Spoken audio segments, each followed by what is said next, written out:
Hello everyone, my name is Paul and welcome back to the new news. I hope everyone is doing well today. I hope that you and your family are safe and that your friends are safe. And congratulations, it is Friday. You've made it through yet another week. I know this week was pretty long for me personally. There was a lot going on for me at my usual workplace. And it's also been a rather long and hard week for everyone regarding the news. There hasn't been a lot of good news, and unfortunately that trend continues. But nonetheless, we continue to forge on and continue our endeavor here at the New News to report you the best independent news we can with the sources that we have, as those sources continue to grow every single day so we can continue to improve. With that being said, if you look down in the description of the video or the live stream, if you're watching this live with us, you can check out, we have a bunch of different fundraisers going on there. Once this channel is large enough to be monetized, we'll be able to put fundraisers on every single video, and we will. Other than that, please, if you can't give a lot, give a little. Every little bit helps, especially in these times of need. Right now, our focus is on the Ukraine crisis and the invasion going on there. But but in the future, we'll be focusing on other things such as food insecure nations, malaria outbreaks, medical issues all over the world. So with that, we're going to go ahead and we're going to dive directly into the news. And the first thing we have is today in Bucha. European leaders, specifically the Prime Minister of Slovakia, actually went to Bucha to see for themselves some of the mass graves and the actual atrocities that has been pictured and depicted worldwide. This is something that Russia refutes doing. They say that the Ukrainians have either staged this or they murdered their own people or what have you. But this has caused international outcry. Yesterday we saw that the UN voted by a 2/3 majority to actually remove Russia from the Human Rights Council because the atrocities were so blatant that they couldn't even let them stand there. And we also have found out today of the 310 remains that were recovered of individuals in Bucha specifically, 163 so far have been identified. So that is good news that their loved ones can be notified properly and that they know who these people are thus far. And we actually have some photos today. That is the Prime Minister of Slovakia. And she wasn't the only one who was there. There were lots of other European leaders from Slovakia and I believe a couple other countries that actually came to Bucha. They did view some of the mass graves that have been dug that are still being gone through by Ukrainian troops. And there was a small ceremony that was held in remembrance of these individuals who lost their lives. And other than that, not a whole lot has been happening in the Kyiv region and here in the northwest. Not a lot came out of Chernihiv, Sumy, or Kharkiv today. Not a lot came out of this area. There has been a lot lately, and I think it's been pretty heavily reported. So the atrocities going on here, and we're all pretty sure. I know Borodyanka is still being gone through at this point. And they believe that Borodyanka will actually be worse. But we just don't have anything coming out today regarding this. And as we move southward, there's heavy fighting that was reported near Papasna. Papasna was an area yesterday where we saw incendiary munitions possibly being used. We cannot confirm. However, we did have video of what seemed to be air bursts of white phosphorus, very distinct high, very distinct white flakes coming down, burning in high intensity. I mean, white phosphorus burns at several thousand degrees Fahrenheit, sparking fires on the ground. this was used against Ukrainian troops. Today, we found out that it purportedly that the Wagner group, it looks like Wagner, but it's pronounced Wagner group, which is very famous for being Russia's mercenary force. It's founded by a man who's nicknamed as Putin's chef, one of the individuals within his inner circle. They were used against American forces in Syria. They've been used because they have plausible deniability. And these same forces are making up part of that massive offensive that's going on currently in the Donbass. And the heavy fighting there occurred. And we have some photos of some things that were recovered. There were a lot of photos of bodies and gore and things we just can't show on this channel. And one of the things that was recovered is a couple vials of medicine. First off, this medicine here, tramadol, is actually a painkiller. It's a pain suppressant. And it's actually produced, this is a Syrian company. It's a Syrian pharmaceutical company that's under al-Assad control. And then this right here is, I can't remember the name off the top of my head, but it's a immune suppressant. So it actually suppresses the body's immune response. So that way you can continue going on without feeling like you want to, collapse, even no matter how sick you are. So it assists with that.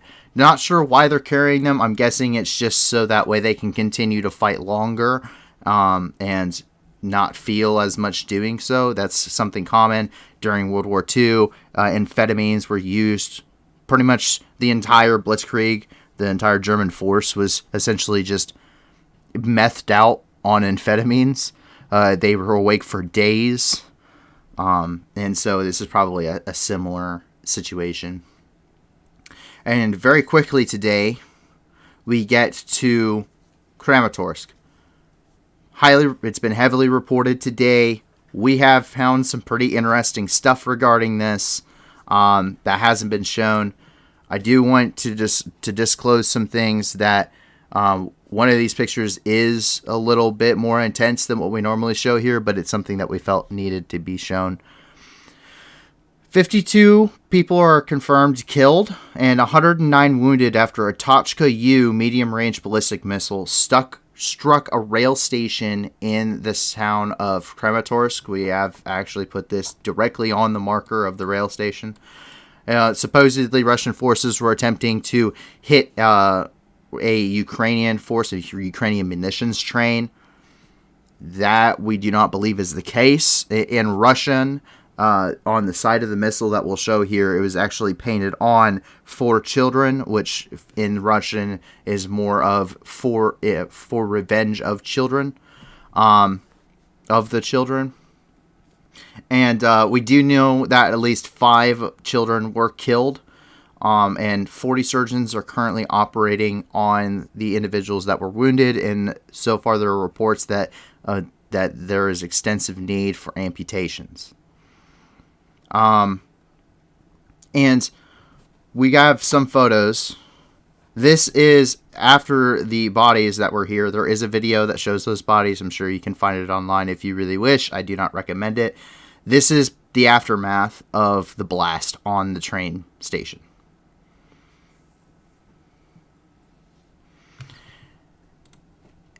And there is part of the Tochka-U painted for children on the side in Russian.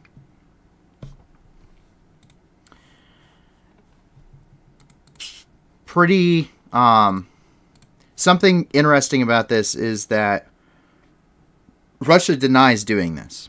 Russia denies that. They don't even say they have Tochka-Us. They say it's an outdated piece of technology. Them nor the separatists use Tochka-Us. It's outdated technology for them. They have better weapon systems, quote unquote. But we're going to go around the world here a little bit, and we're going to show you why that is not true. There's a lot of evidence regarding this. So the first thing we have is actually from a city called Shakarska. And this is actually citizens who, keep in mind, this city has been essentially under occupation since 2014. This has been long occupied. And we have videos of what we believe is actually the same missiles. So we're going to go ahead and take a look here, but we are very confident to say that these are the exact same missiles that were fired on Kramatorsk today.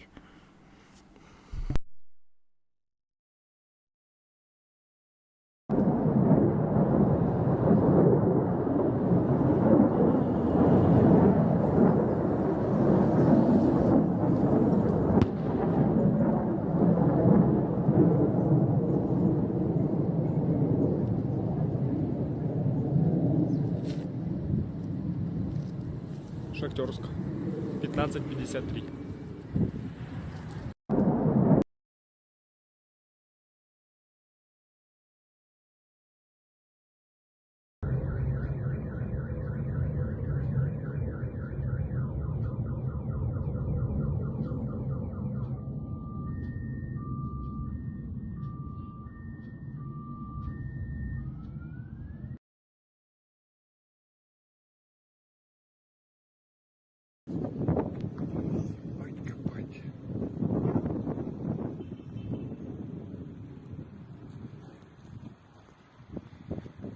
Город Шахтерск.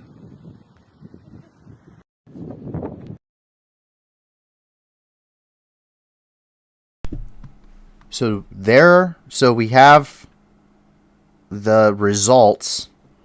We have them doing it in a very well-known Russian occupied area. It's been under occupation for a pretty extensive amount of time now.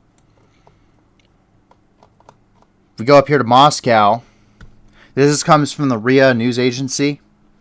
They say, and I quote, "The Tochka U is an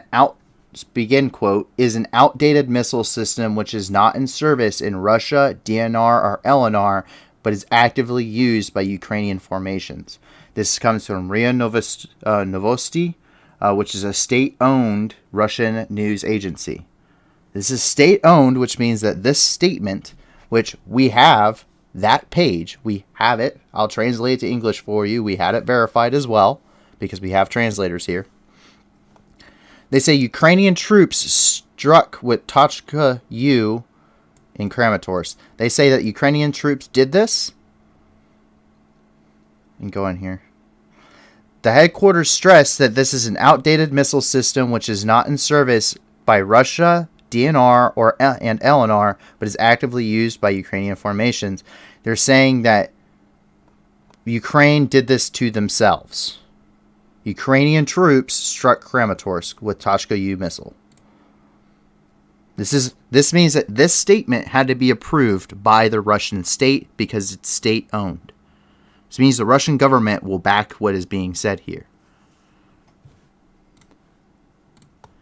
However, not more than 9 days ago, if we go to Gomel, we have footage of Tochka U systems marked with invasion markers, both in a convoy and being brought in via train to Gomel, one of the main staging areas, for Russian forces.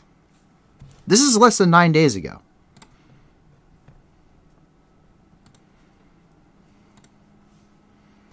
There's one, there's one, there's another one, yet another one, another one. This is recorded on the 31st of March, 9 days ago. Railway platforms in Gomel. Here's another one near Gomel of them out in a convoy, actively in a convoy with other Russian forces.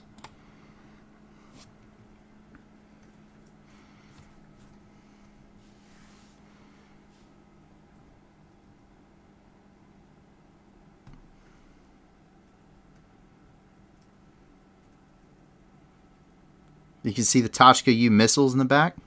There's one. There's one. There's one. There's another one. See one up there? Another one, another one, another one. I mean, that video came out on the 30th, the day prior to the train. So, if we put this back in order,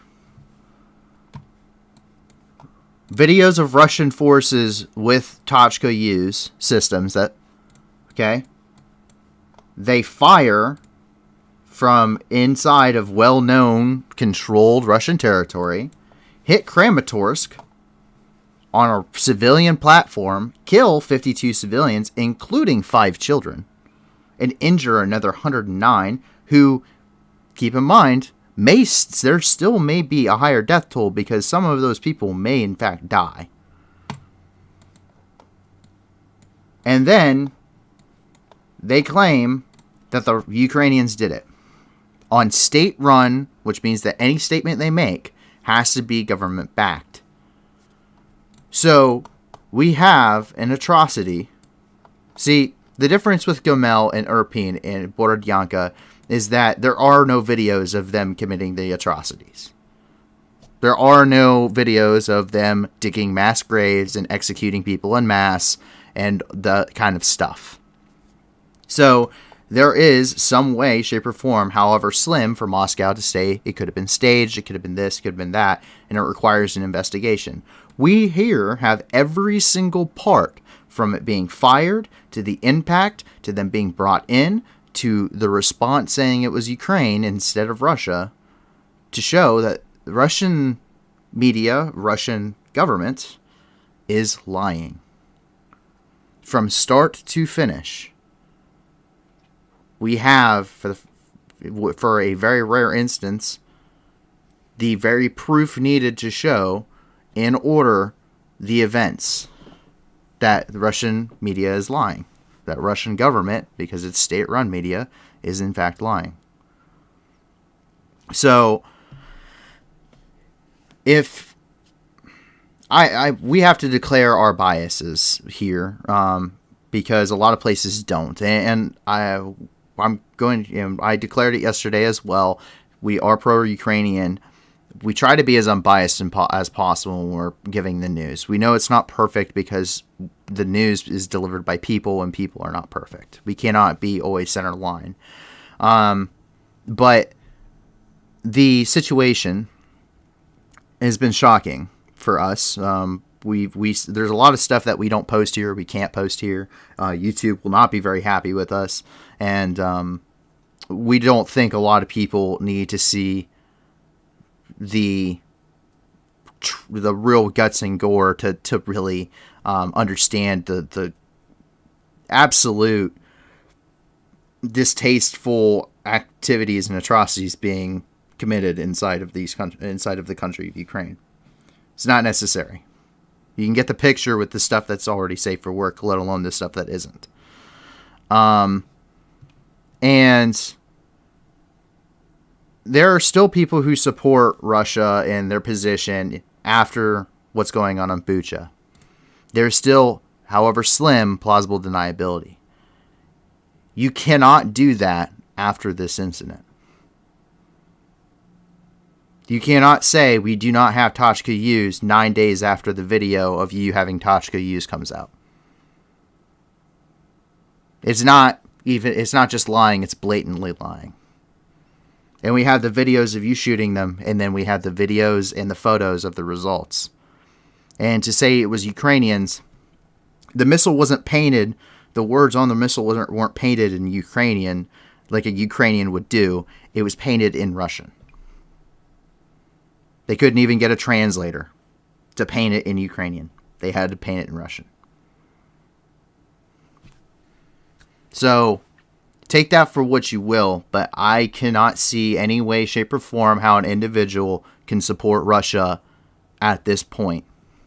After the atrocities we've already seen, and now this one that has so much evidence that didn't take days or didn't take a large investigation. It took basically 60 minutes of people looking on what's already been seen on the internet and people posting stuff to TikTok, and it's over.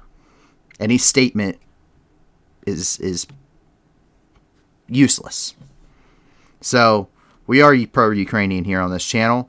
That is why. I just showed you 4 reasons why. I don't need to show you any more, because if you don't believe it at that point, then there is no changing your mind. And I am sorry to put it that way, but I see no moral reason for anyone to believe anything that Russia could possibly be saying at this point. Even after Bucha, this solidifies any claim that has ever been made here. And so, with that, we're going to return back into the news segment. I apologize for getting into a tangent there, but I believe it needed to be said. Moving into Mariupol, we have a little bit of good news for the Ukrainian side. That's indicated by a yellow dot. Stuff that's good, quote unquote, for Russia, or something that Russia has done, is indicated by red dots. And Ukraine, we have footage of the Azov battalion actually successfully destroying a BMP in Mariupol. So pretty good footage. We're going to go ahead and take a look.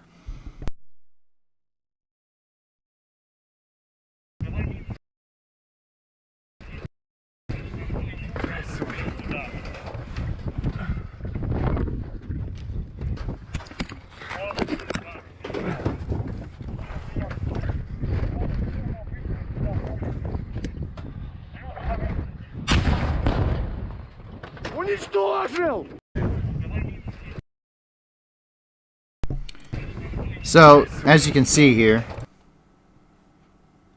I do not know what he is using, personally, but that is the BMP sitting there. Clearly marked, you can see the Z on the side of it there. And this is a really close range shot, by the way.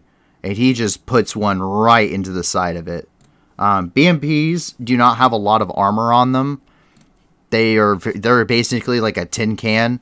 Like, they'll stop 7.62, but they won't stop much else. Like, if you get a 50 cal, you can punch through it. So 30mm cannons and anti-tank weapons, rockets, light rockets. This is why the law was invented. The M72 law is actually one of the reasons is it was made to combat light armored vehicles like the BMP-1, which Russia during that point in the Cold War was heavily using. And now they're bringing them back into service even more than they already had. Still in extensive use, but they have a lot that are in storage and they're busting them out. So that definitely punched right through. And whoever was crewing that probably did not make it. Russian forces are also now, we've seen them target ships before. They continue to do that today. The Captain Belousov which is anchored in the port of Mariupol, it's unable to leave for obvious reasons, was actually targeted by a Russian fire today. One crew member was killed, and several others were injured. And we have a photo of it currently on fire. Now, it is not the only ship. You can actually see another one here. We do know that several ships are still anchored in the port of Mariupol. We've seen several that were hit already, and this is just another one to add on to that. RT, which is another state-owned Russian news network, a worldwide global news network at that. There's even a division here in the United States. Actually released a video today of a Russian tank openly shooting at civilian homes in Mariupol. Mariupol is a very defining part of this war. Mariupol has been encircled. They have been bombed and shelled relentlessly. There's been bitter fighting along what's now currently somewhere between a 43 and a 50 kilometer front. They're completely encircled, cut off, and are tying up a lot of forces that could be badly used somewhere else, and they still can't take the city. There's only like 3 units of Ukrainian troops inside the city itself. Last time we heard, 90% of the city was destroyed. That was weeks ago.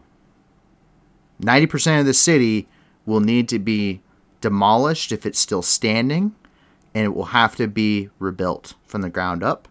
and between 5 and 10,000 civilians have been killed in the city. And Russia denies that they are still bombing any civilian infrastructure. We clearly see that just isn't the case, as this video will show.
Now, granted, the entire city of Mariupol is now a war zone.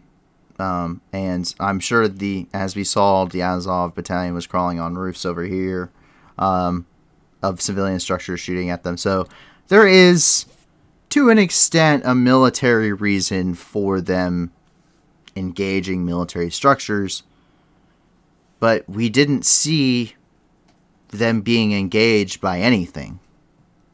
And that's the important key. A lot of videos that you see from Russian forces inside Mariupol, especially the Chechens, because the Kadyrovites are also known as the Chechens, Kadyrov's forces, because Kadyrov is pro-Russian, whereas most of Chechnya hates him, because the Chechens were brutally repressed by Russia, and what is probably another fine example of the Russian military ideology, and both of the wars, actually. But there is a military reason why in an urban environment you engage houses and buildings, but there's a methodical way to do it, and Russia doesn't. They have no method to the madness. They just do it to do it. And we did not see a tank getting engaged there. They don't have thermal optics, really, on those vehicles. They don't have a lot of optics available to them to begin with. They're very limited supply. Most of them go to the Spetsnaz, or privately owned by like the Wagner group, but not your standard Russian soldiers, even in the armored forces. And so we know they're not using like thermal imaging to see troops in those buildings. They just aren't being engaged at all. They can't do that. They don't have that ability like American tanks and Western tanks do. An interesting sighting today was the fact that an MTLB, which is an armored personnel carrier, one of its anti-aircraft variants, which is actually uses a ZSU-23 TAC-2 cannon on the top. It's an anti-aircraft cannon, 23 millimeter, hence the name, and it's dual barrel. It's two. Is mounted on the top. Whenever you see vehicles like this, whenever you're seeing these types of vehicles, first off, the MTLB is an extremely old platform, but it is still widely used. It's a pretty big carrier. The reason you can remember this, for anyone that cares, mini turret, long body, MTLB. But anything like this, the ZSU, you also have a ZSU 23 TAC 4, which is a purpose-built anti-aircraft platform. They're outdated, heavily outdated. We've seen Russia using that. This one even more so. This is actually a stopgap measure while the ZSU 23 TAC 4 was being built. Limited production of MTLBs with the ZSU 23 TAC 2 on the top of it were built by Russia. But they were never really used, and to see it actually being used now should tell you the issues that Russia is running into. They can't maintain equipment. They have to pull things out that were a stopgap measure to begin with, while an actual purpose-built platform is being built, let alone this. So anytime you're seeing those old-fashioned anti-aircraft guns being brought out and being used, generally speaking, they're not being used because they're effective. But for instance, if you look at the Iraq War, the opening, during that shock and awe event in the opening part, about 48 hours of the Iraq War, ZSUs, whether they were stationary mounted platforms or whether they were the ZSU 23 TAC 4s, used anti-aircraft in sectors over Baghdad to shoot down American aircraft. Did not work at all. That is actually what that flak, if you ever watch newsreels, that's what the flak over Baghdad is. They shoot it in sectors. They know American planes are incoming from radar systems on the ground. So they say, okay, they'll be in this sector at this time, and they shoot every gun they can in the air, hope they hit something, and then the next sector behind them opens up, and another one opens up, and another one opens up. So they're not effective. They can't shoot down an aircraft very well, especially in the modern age. Speaking of the Kadyrovites and the Chechens, the TikTok army once again says that they captured what appears to be flags from Turkish and Saudi Arabian mercenaries. They are Saudi Arabian and Turkish flags. There's no doubt there. The fact that they did any kind of fighting to capture them, I highly doubt, because we haven't seen them actually fight anyone yet besides empty doors and houses for propaganda purposes, because they are not an effective military force whatsoever. They look like militiamen in the Middle East when they fight.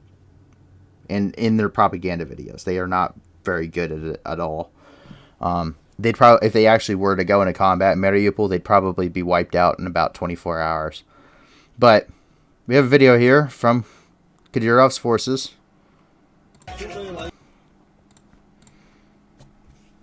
That's a Turkish flag. That's a Saudi Arabian flag. I don't think they actually captured these. I seriously think they probably posted them up by themselves and just said that they're capturing them. So they look really clean for being in a city that's been under siege and constant bombardment for the last 45 days. I'm just not saying it's not possible. I'm just saying it's highly unlikely.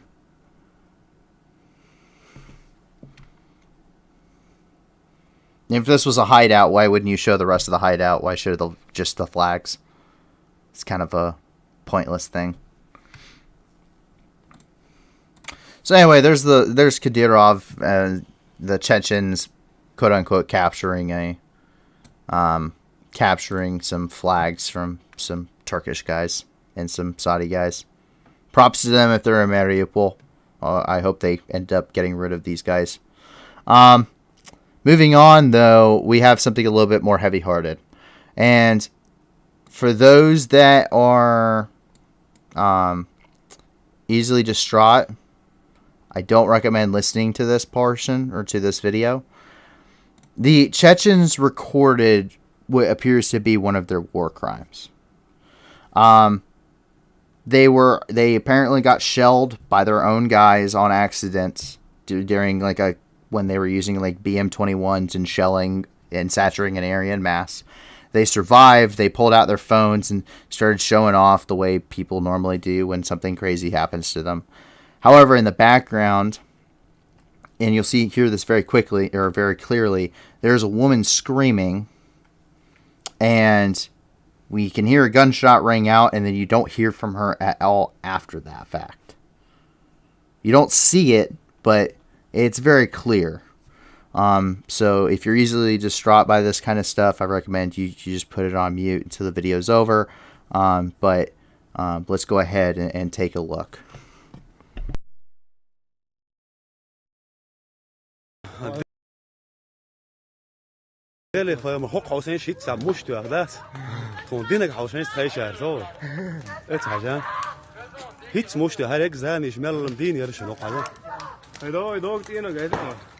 إيميل لهم شدّي مريا ترتاح ما أرجو ده دوغ أنا يا دوغ ما يقولون كيس الناس ديت ديلي يا شباب ضيق بروست تسعة لكم ديلي فما حق.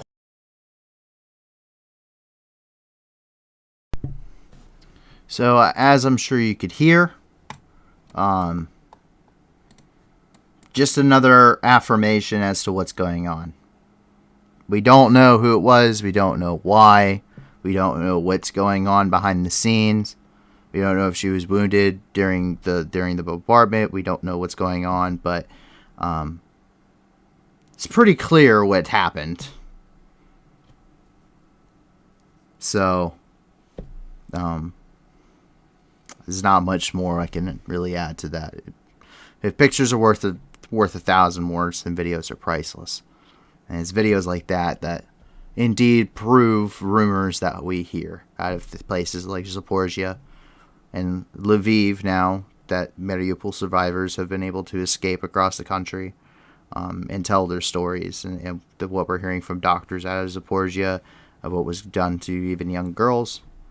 And the atrocities, obviously, we've seen in Bucha and across occupied territories. There's even rumors about what's going on in Sumy. We're still waiting on that footage to come out. And so we move on to Melitopol. And in Melitopol, by day, they bring in air defense systems through the city. The Russians do.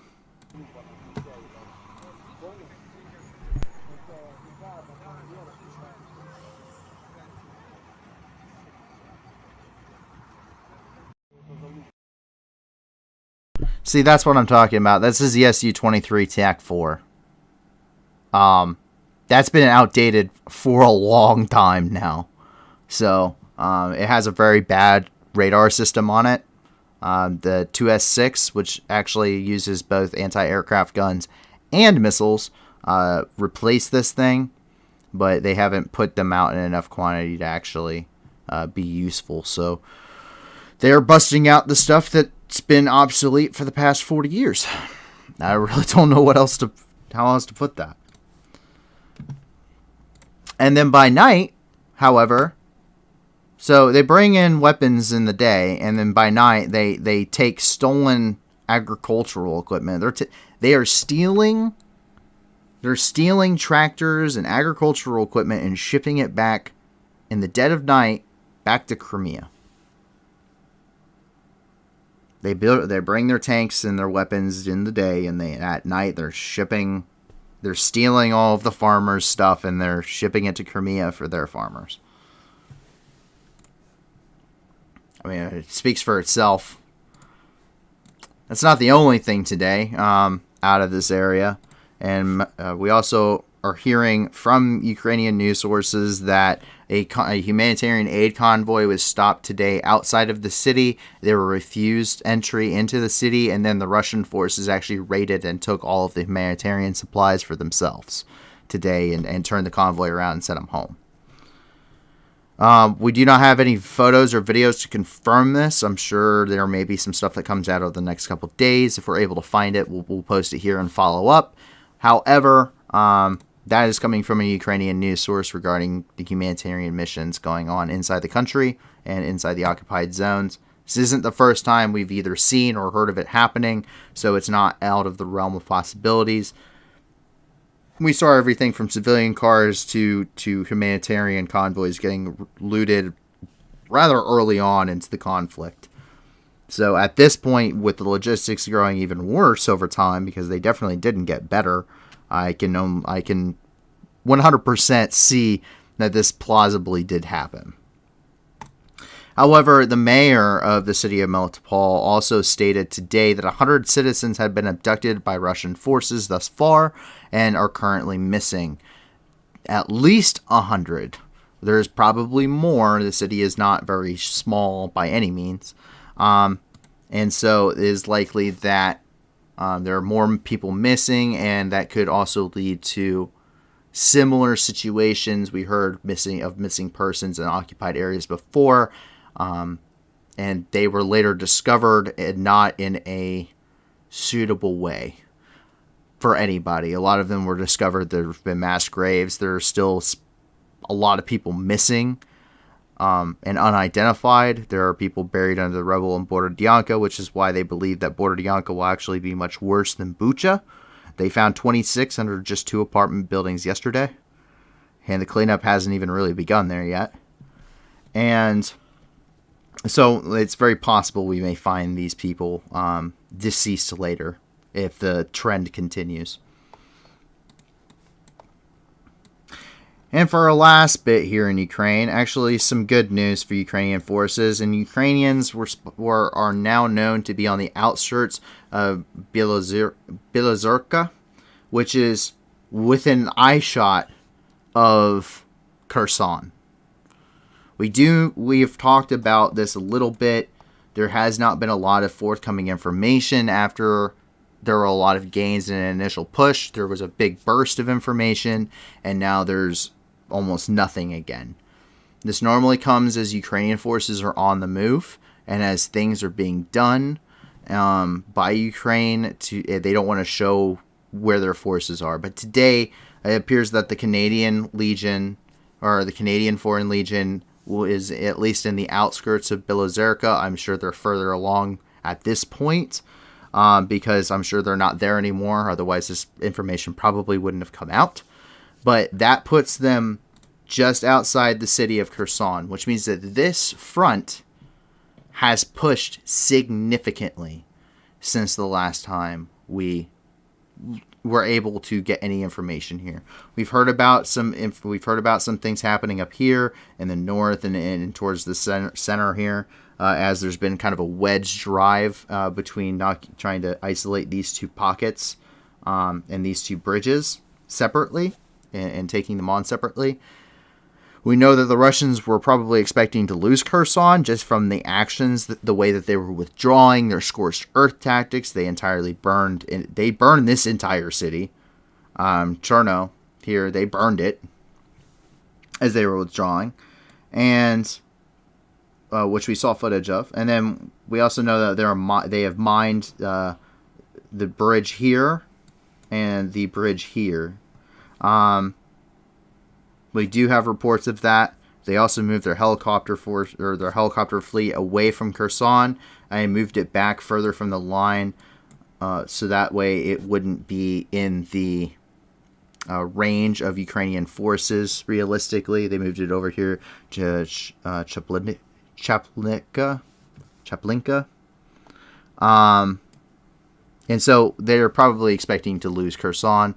They're probably going to blow the bridges, prevent Ukrainian forces from crossing, hold along the riverbank, and that way Ukraine doesn't have a chance to push a drive, fold their flank, and push it straight down into Crimea, which at that point they would have to basically hold here, because if this steam train keeps rolling like I think it would, they would have the momentum and the initiative.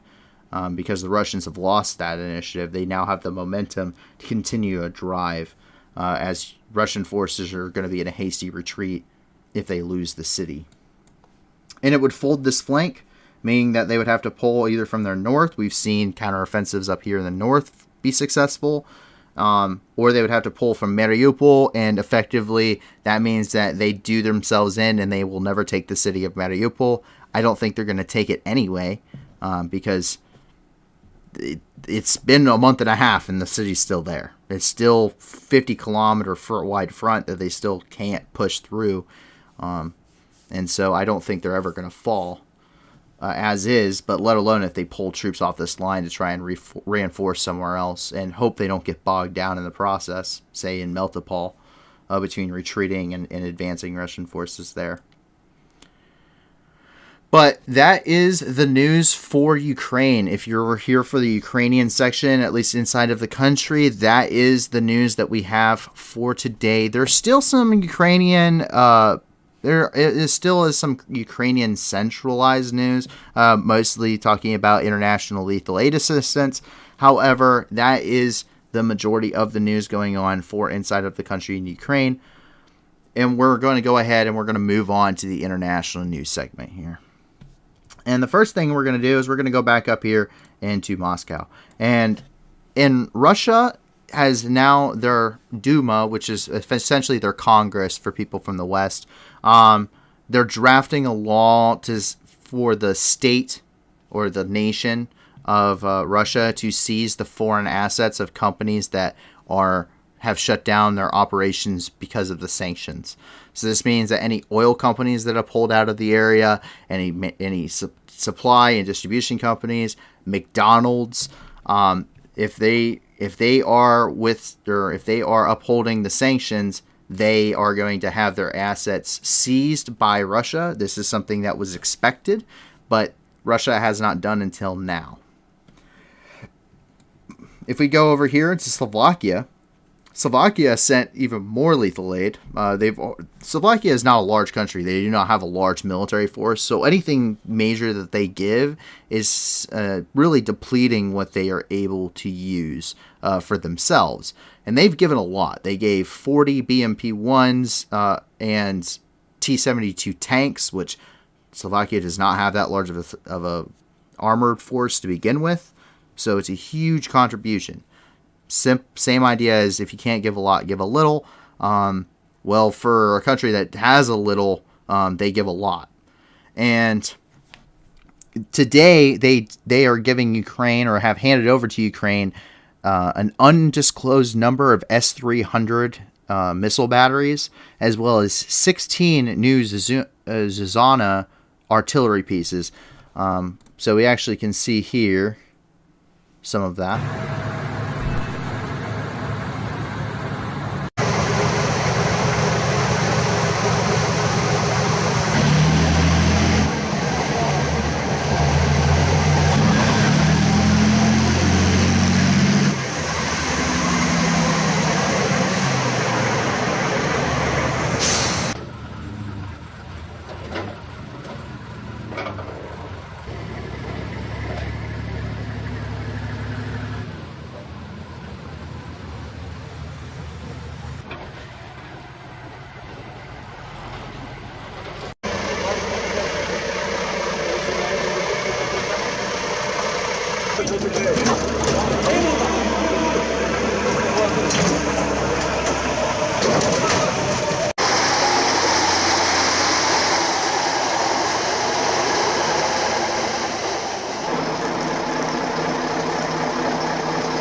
And it is confirmed by one of our researchers that this stuff has already made it into the hands of the Ukrainians, which is fantastic.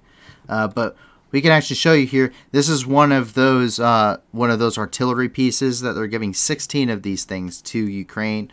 A very interesting design for a mobile artillery platform. Most SPGs are on tracks. They basically look like tanks with howitzers in them. But nonetheless, this is going to be a highly needed unit or piece of equipment. It's going to be able to put precision fires, heavy precision indirect fires onto locations, and that's something that Ukraine needs to minimize that collateral damage, one, and two, to really put effective fire onto Russian forces as the war in the east especially continues to increase. And they're not the only ones sending lethal aid. Today, the UK also disclosed that they were going to be sending £100 million more of lethal aid to Ukraine, and they actually disclosed some of the figures of the and details regarding what they are sending.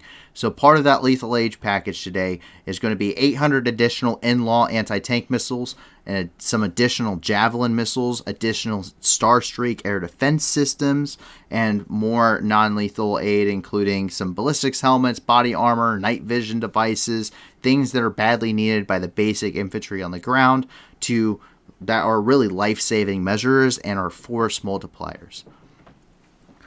Things such as the in-law and the Javelin have proven highly effective against Russian armor. It is exactly what they were designed to engage against, and they continue to be effective and have proven that even against the most advanced stuff that the Russians are fielding, they are effective at destroying them en masse. And the Starstreak has already been proven effective again as an anti-air system, and continues to do so. It's great that they're getting even more equipment that is so badly needed there on the front. There's been a lot of developments in the Middle East today. Today in Tel Aviv, Israel, we found out that IDF... So the attacker from yesterday that we didn't have a lot of information regarding, the attacker was killed by the IDF, or the Israeli Defense Forces. And today he has been identified as Riyad Fatih Hazim, who is a Palestinian. This is likely as a result of recent... We have his ID card here. This likely comes as a result of the recent escalation and tensions between Palestine and Israel. There have been several raids within the Gaza Strip and the West Bank by IDF forces. And as well, there has been some police brutality. And unfortunately, we do have the video, but I did not think it was deemed watchable on YouTube. It was rather brutal. Even more so than yesterday. At the Damascus Gate in Jerusalem, we have a video of a large number of Israeli police beating a Palestinian man. This is all caught on video. It was, by a lot of standards, even when you're looking at excessive force and police brutality, this was pretty excessive, even in that regard. So we have the video of it, but it wasn't something I wanted to show here for obvious reasons, much like the actual video we have of the aftermath that includes those that were unfortunately lost their lives in Kramatorsk. I did not deem this would be safe to be showing on this platform, and so we'll let you know that it did in fact happen, but I just can't show you the video here. In Syria, there's been a lot of small and major developments, a lot of Islamic State attacks. This comes as no surprise. ISIS, also known as the Islamic State of Iraq and Syria, or ISIL, which is the Islamic State of Iraq and the Levant, has kind of taken upon themselves that they wanted to conduct some attacks against the PKK today, which is a Kurdish Marxist group operating inside of Syria. They work alongside the YPG and YPJ, which is with the Syrian Democratic Forces. And they executed a representative of the local PKK council in Al-Yarubia, which is here in the far north. This, I believe, is actually within Turkish-controlled territory. Here down by Ashdodi, we know that that a PKK member his house was broken into, and he was beheaded by ISIS militants today and executed. And then here along the bank, ISIS fighters in Hajin killed 2 PKK members after they fired on their vehicle while they were out on patrol in the city. That's also in Deir ez-Zor province. So that's it for the Islamic State that's confirmed. However, today the United States, coming from the Operation Inherent Resolve official press release, announced that there was indirect fire on a U.S. compound that's currently located in the Omar oil fields in Deir ez-Zor province. The location is called Green Village. It's not a very large location. It's considered a flot or a forward line of troops in the area. I spent some time in Green Village when I was in Syria in 2017, 2018. I spent some significant time there, as well as I spent some time all along the Omar oil fields up here by Kasham, as well as Suwar, and a lot of time in Ashadadi. And just north of that at Good Morning Silos. But U.S. forces, 4 of whom were injured due to indirect fire on their compound. They don't know who conducted this attack. It's more than likely Islamic extremists from the ISIS group. They were evacuated for minor injuries and traumatic brain injuries, which means they got concussions. And we actually have that official report coming from the Joint Task Force of Operation Inherent Resolve. This happened yesterday, apparently. We had some footage of indirect fires in the area of these compounds near Kasham and the Omar oil fields previously. We've aired that here. Nothing came out regarding that, but today we do know at least 4 U.S. service members, more than likely special operations forces in the area, were injured and have been evacuated. So it's not a very big compound, so to land rounds inside of it, means that they've probably been watching and probably have been bracketing that area for a while now. They're not known for their accuracy, so it usually takes them a while to really get on target, and it takes a lot of times to them shooting at you to get on target. So it's, like I said, it's not a very large compound. It's very well known. It's been there for years at this point. I'm sure it looks a lot different than when I was there, because at that time we didn't even have berms up there. I'm sure it's much more better built up now. And so that concludes all of the information we have coming out of Syria. I'm sure there will be more information coming out in the next coming days as those troops are actually physically checked out, and as the media, the mainstream media, starts to get more wind of what's going on there and gets more details coming from the Department of Defense. But that's not the only U.S. forces that were attacked within the last 24 to 48 hours. Al-Assad Air Base, one of the largest air bases in Iraq, and is home to a large U.S. force that is part of Combined Task Force Operation Inherent Resolve, was attacked today with incoming rockets and drones. Between most and if not all of those were actually destroyed by the anti-air defenses in the area. They have a large a large amount of anti-air equipment and air defense systems in the base. So there are no injuries currently reported. But no group also has taken responsibility for that attack. It's a toss-up between two real major groups in the area. It could be the Islamic State, which is a pretty good runner, and the other one is Kataib Hezbollah, which is an Iranian-backed militia that is famous for actually the Baghdad embassy compound in 2020 when they protested there and fired a lot of rockets for the month following in the Baghdad embassy. One person was injured during that time that I know of. Minor injuries, he was fine, but it's Al-Assad was also hit with the Theater ballistic missiles following the killing of Iranian General al-Salamani at the Baghdad International Airport. no major injuries were reported there except for some minor concussions. And that is the Middle East.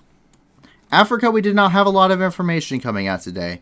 Only one major thing out of Burkina Faso. We've seen a lot of stuff in Nigeria lately, but in Burkina Faso, 12 troops and 12 servicemen and 4 militiamen were killed, and another 20 people were injured after unidentified gunmen opened fire on them in the San Matenja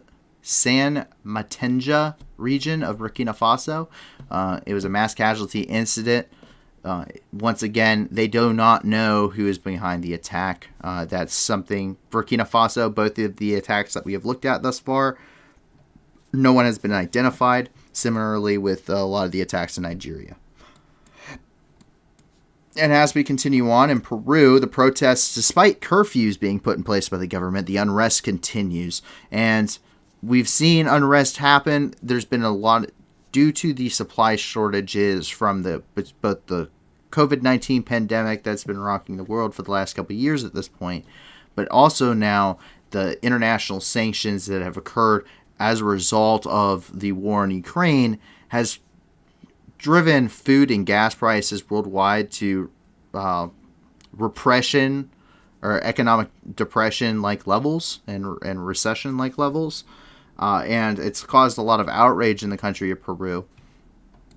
We know that there were some protests along the Pan American Highway and earlier this week, and we can see that those protests only have grown since then despite the curfews. So we actually have a video here of that.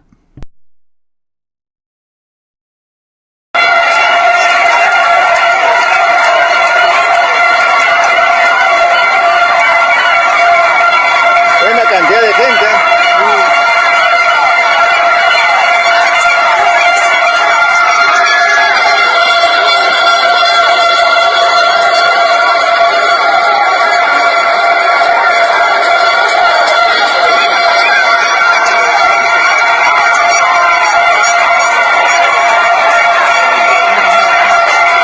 Buena cantidad. So that's a pretty significant number of protesters. There's a lot of people that are not very happy regarding the food and gas prices in the country of Peru. Now, they have risen worldwide, and it was actually came out that the world has actually in the last month seen a significant downtick in global economics. There is a 2.8% decrease in the world economy over the last month since the war actually started in Ukraine. It's the first report that actually came out regarding it. And now that doesn't mean that it's the worst thing in the world. The world economy does fluctuate up and down in growth and decrease. And there is some fluctuation as it goes up and down, but the amount, that 2.8% decrease it's not what would be expected at this point.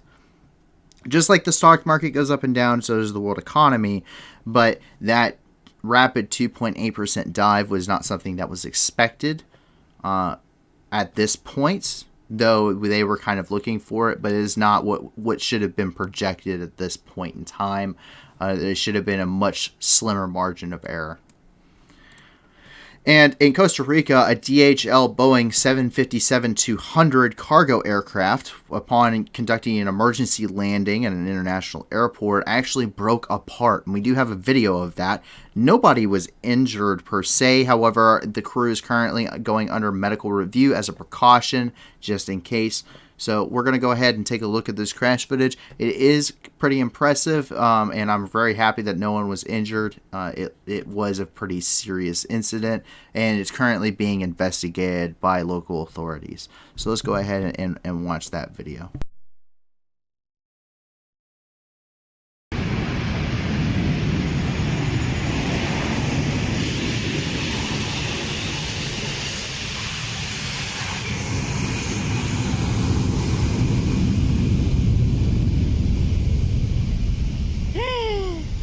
Madre Santa, mae.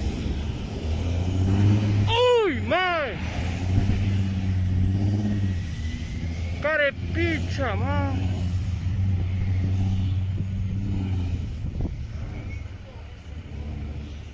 Dios santo, man.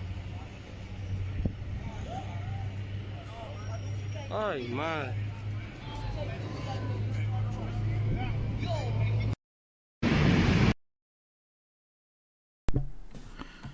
So it's pretty obvious that that there is a major malfunction with the aircraft. It looks like, it appears at least to me, that the one, they hit a pretty strong cross breeze upon landing, maybe a tire blowout as well, and it looks like the landing gear failed.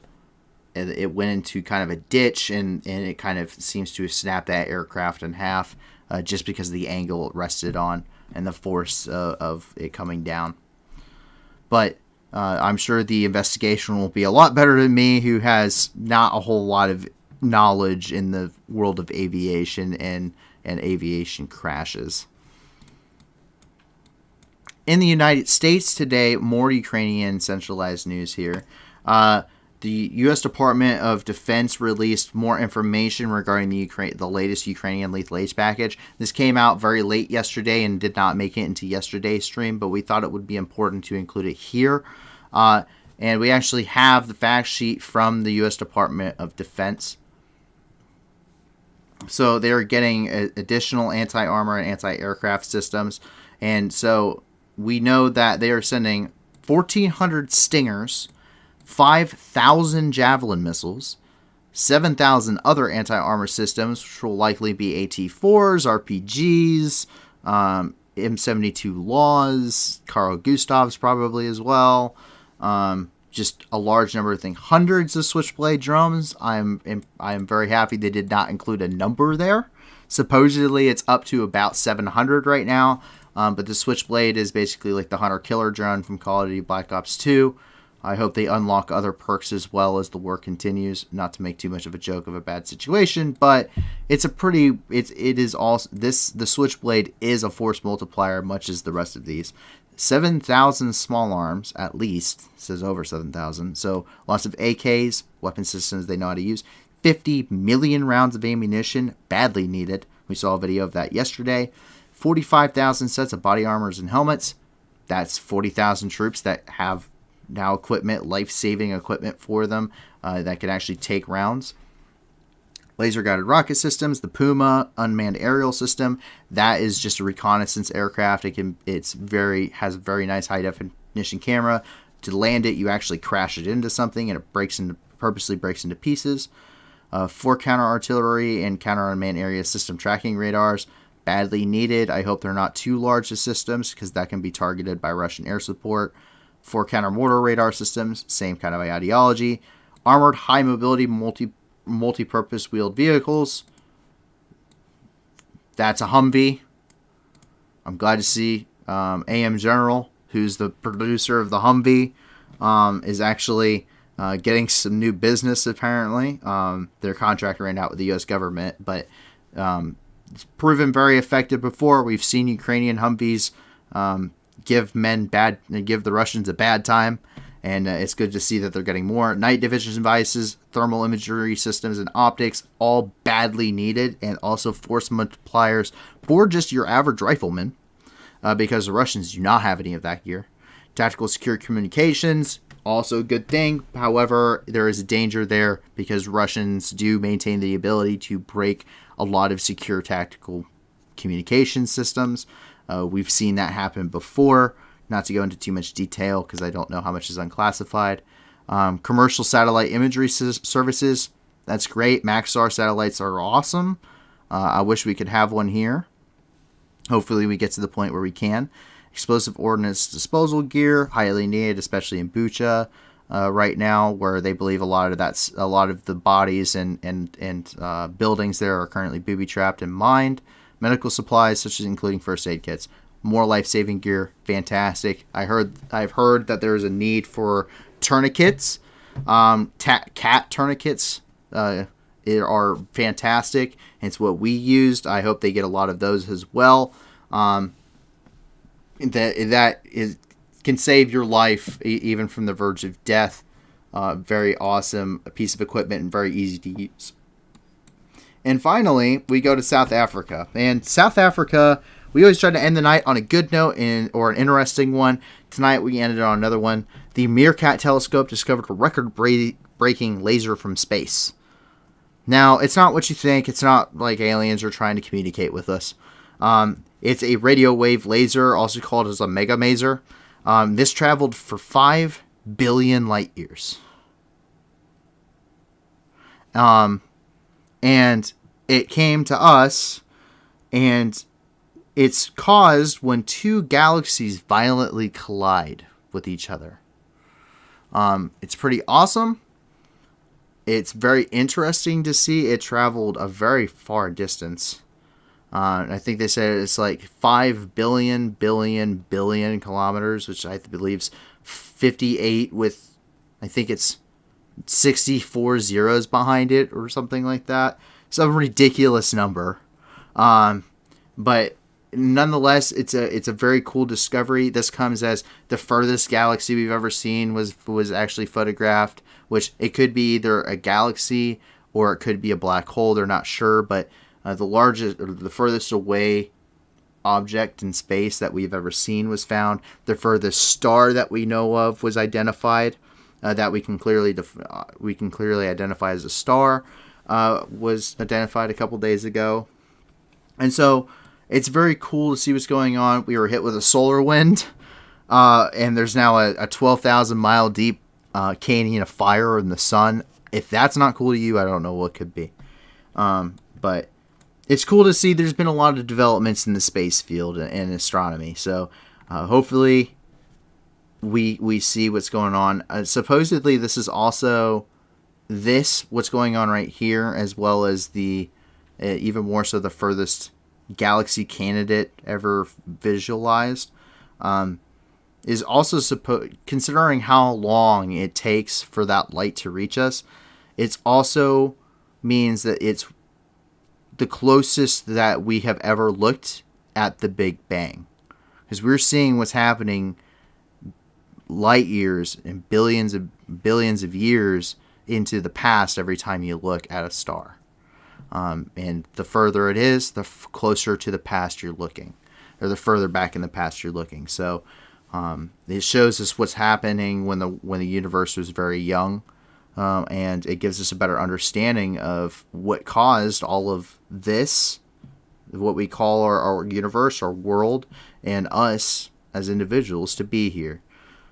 So I think it's very cool. I think it's something worth including every day in the stream. I know the staff does as well. And it's always good to end on a happy note. And with that, we have covered all of the news that we have from our sources worldwide. I want to give a special thanks to all of you for joining and supporting the channel so far. I know that there's other things you can go to, much better funded mainstream media sources, and get a lot of this news, maybe even sometimes faster. But we try and do this as independently as possible. As you can see, we do not bring in major news sources into here or major news articles. We want to find this information on our own and report this independently and as unbiased as possible. I know with Ukraine that has shifted a little bit as a lot of this news has come out, but we at least openly declare those biases. We don't want to turn this into political theater. Every single day, there are going to be links for fundraisers below. We're never going to do super chats on this channel or anything. Everything that we do is going to go towards fundraisers worldwide to deal with the issues that are affecting people. We want to be a continued force for good. And so if you can't give a lot, give a little. Check out down below. And in the same kind of context, like and subscribe to the channel. It helps us do amazing things in the future. The more people that like and subscribe to us, the more people that watch our stuff, and the quicker we get to the point where we can have a fundraiser on every stream and do as much good in the world as we can as a channel and as a volunteer staff team bringing you this news. So please, if you enjoy, make sure to like and subscribe. You can also join our community. There's a Discord link in the description as well. You can chat with myself and the other staff members throughout the day, have discussions on everything of all different regions in the world. There's also not safe for work channels, so some of the videos that we can't post here for obvious reasons, you can find there. And there are people that are finding this news all day long. Some of it even gets included in the streams. And I appreciate those individuals that do that. It helps out the staff as well. It takes some of the workload off of them when they're looking for different stuff going on in the world from independent sources. And I really hope that you have a great day. I hope that now that your work week is hopefully over, you can get some relaxation this weekend. Hopefully we have some better news tomorrow. I know it's been a lot of depressing stuff, and I'm feeling it too. But I hope you get some extra sleep tonight, get to sleep in tomorrow, or that you got to sleep in if you're across the international date line. And we will talk to you later. So without further ado, I am Paul from the New News, and I will hopefully see you tomorrow. Good night.